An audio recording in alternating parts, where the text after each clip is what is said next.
Every so often, manufacturers come out with special editions of cars to capture the hearts and attention of car enthusiasts like you and I. Now, some of these cars might be easy to spot, others, especially international markets, might be a little tougher. So today what we're doing is going through the top 10 list of the rare Subarus you probably never heard of. Now, a few years ago, I stumbled upon a German website that actually lists out all of the different Subaru Impreza models by country and by year. You could actually go through and see what's available in your country, or for this list, see what's available around the world and maybe we never ever saw or knew about. Now, this website was put together by Frank Gupfert, so thank you so much for doing this. There will be a link to that website in the description below. All right, we will be working through this list chronologically, and we're gonna kick it off with a good one. All right, let's start this one off with a really cool one. This is the Series McCrae. It's a 1995 release in the UK. Now, if you haven't heard of Colin McCrae, he was a Subaru World Rally Championship driver and won his single championship in 1995. The Series McCrae was produced by ProDrive, which is a very famous UK-based company. They work very closely with the Subaru WRC team. The Series McCrae was produced by ProDrive, which limited the number of units to be 200. The cars are numbered from 1 to 201, with the car number 13 being skipped, which you'll actually notice a lot of special edition cars, they skip number 13 for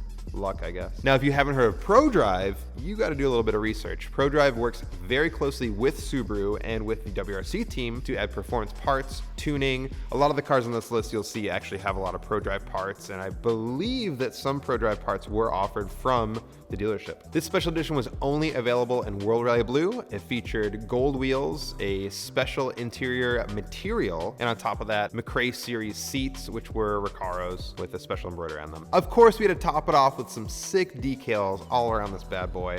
It's a pretty sweet car. You guys should check it out. All right, number 2 on the list is the Saber Edition 2002 STI, available in Switzerland. Now, you may have heard of Sauber before, and you might think to yourself, is that the F1 team, which was the Alfa Romeo Sauber F1 team, or for 2024, the Stake Sauber F1 team? Do you really think an F1 team would do a limited edition STI? They did. So I'm a big F1 fan. If you guys didn't know, I wear F1 stuff every once in a while. So how did this partnership come together? Well, Emil Frey, who is a Subaru shareholder, is Swiss, and he put together a partnership between the Sauber F1 team and Subaru. Now, only 50 of these cars were produced, but the first and second going to the Sauber Formula One drivers for that season, Nick Heidfeld and Felipe Massa. Now, the differences between this and the standard equipment was they had the Sauber logo on the front fog light cover and the rear quarter panel, kind of a weird place for it. They also featured the Sauber logo embroidered into the black leather seats. Swaggy swag. Now, on top of those two features, they also had a 10-spoke wheel and the cool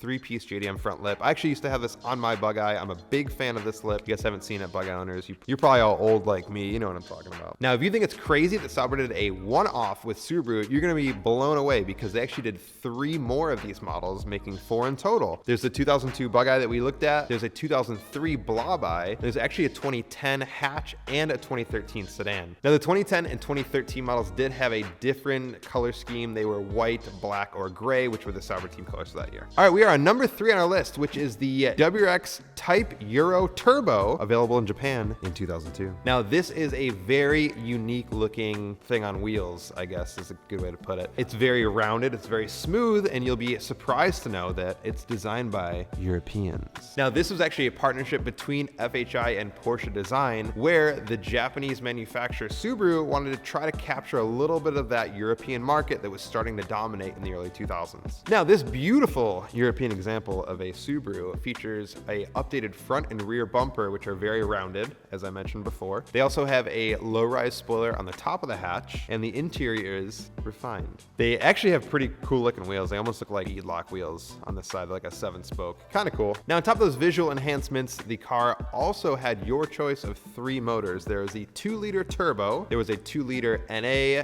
dual overhead cam, and a 1.5-liter single overhead cam. Now, the NA versions were not called the Type Euro Turbo, they were just the Type Euro. Now, as you can tell, I'm not the biggest fan of this version, but I think it's kind of cool that Subaru tried to do something different. Let me know what you guys think about this. If you haven't seen the Casablanca, I didn't want to include it in this list because I've seen a lot of people post about that. I think it would be absolutely hilarious if somebody took the Casablanca or this Euro Type and swapped it onto like an STI and made it like super fast and just blew people's minds. All right, number 4 on the list list is a very exciting one. You guys have probably seen this before, and the thing that's cool about this is it's actually a race car. So this is the 2002 WRX STI Spec C, available in Japan. Who's heard of homologation? Raise your hands. Huh? Now, a lot of different motorsport regulations require cars to be homologated, and that is pretty much a manufacturer needs to hit a certain amount of these cars that they make for road use in order to enter them into that series. Now, for Subaru and the FIA, it was the Group N that they were trying to enter into for the WRC. And I think the coolest part about this is, like I said, these are literally like purpose-built race cars that they adapted to road-going vehicles. Now, a lot of people would say they just took the road-going car and then turned it into a race car, but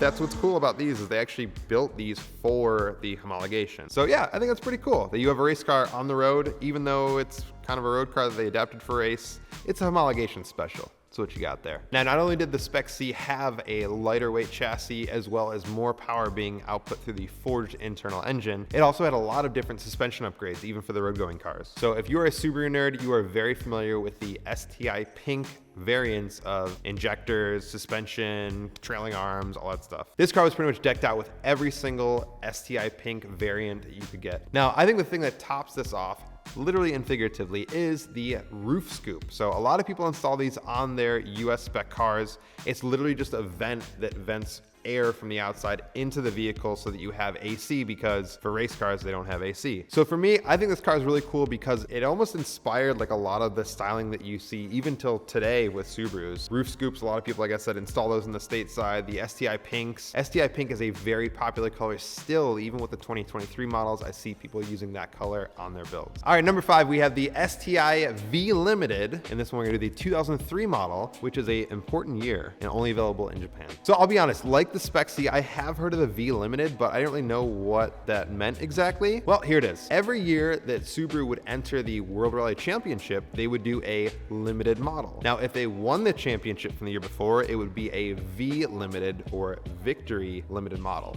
If they didn't win, they still made the car, they just call it the limited model. So what is so special about the 2003 model? Well, it's the first time in years that they actually made a V Limited model because they had a little bit of a dry spell in WRC. Now, in 2003, Peter Solberg won the WRC championship, bringing it back to Subaru, thus creating a new V Limited model. Now, the V Limited was limited to 555 models, which is a significant number if you know, and had suspension tuned by Toshi Arai. It also had a sweet badge on the trunk and the fenders. Number 6 on the list is the WRX STI WR1, available in 2004 in the UK. Now, we talked about with the V Limited being reignited by Peter Solberg's victory in 2003 WRC. Guess what? Subaru was so excited about this car and this victory that they made like 5 more Peter Solberg editions. The WR1 was limited to 500 units and produced by ProDrive. It boasted a power output of 316 horsepower and 310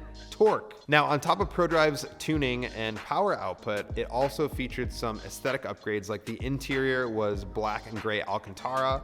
It had a special sports grille on the front, and once again, everyone's favorite, special badging on the front and the rear. All right, we've reached number 7 on our list, and this is the RB320, released in the UK in 2007. With the unfortunate loss of rally legend Richard Burns due to cancer, Subaru created this special edition and donated some of the proceeds to cancer research. Now, they also auctioned off the very first one of this release in a special auction for cancer research as well. Now, on top of the ProDrive tuned ECU and Bilstein tuned suspension, this car was only available in Obsidian Black Pearl. It features a chrome mesh grille and some pretty cool RB320 badges on the front fenders and trunk. So that's a cool car. It's for a good cause. Both those together, pretty good combo. Now, number 8 on the list is going to be a very popular one, I'm sure, but for the wrong reasons. This is the 2009 Travis Pastrana STI. Being released in 2009, the styling on this car is very 2009. I'm not going to dog him too much because this is what was hot, but this car is bright yellow and blue and features a whole bunch of tire tracks all over it. Now, this car was a one-off for SOA's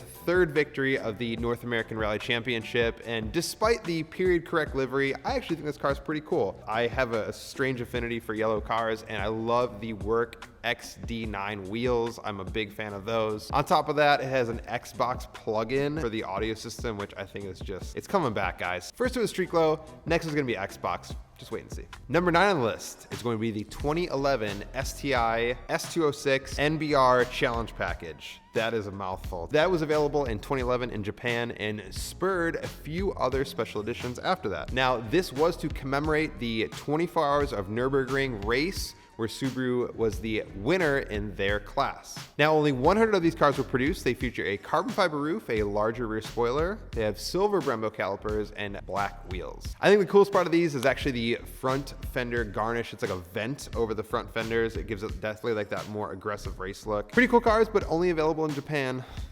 All right, the last car on our list, number 10, is going to be the STI Final Edition, which was 2017 and available in the UK and Europe, kind of both those markets. Now, you might think the European market for Subarus is super hot, and why would they ever discontinue it? To be honest, I'm not sure. I think a lot of it was due to regulations, but Subaru did discontinue the WRX and STI model in Europe with this car. Now, I wish I could tell you that it had all sorts of cool stats. It had a lot of different new features. It had more power output, but to be honest with you, it seems like it was exactly the 2018 STI spec that we got here in the US, besides like a badge on the door and on the shifter trim. So it had the green Brembos, it had the 19-inch wheels, and pretty much it, to be honest with you. All right, so that is just a small section of the many rare Subarus that were ever produced. My personal favorite, if I had to be honest with you, was probably the RB320. Now, I saw this car a few years ago. I have a Hawkeye that I converted into a Blob Eye. I actually really wanted the upper mesh grille from this car, but it was extremely hard to find. I never found it. Now, if you or one of your friends have one of these RB320s, I'd love to see a picture of it. If you want to share it with us, we have our contact info in this video description. What's your guys' favorite? We'd love to hear in the comments. If there are other Subarus that you want us to cover and do like a little more in-depth, please let us know.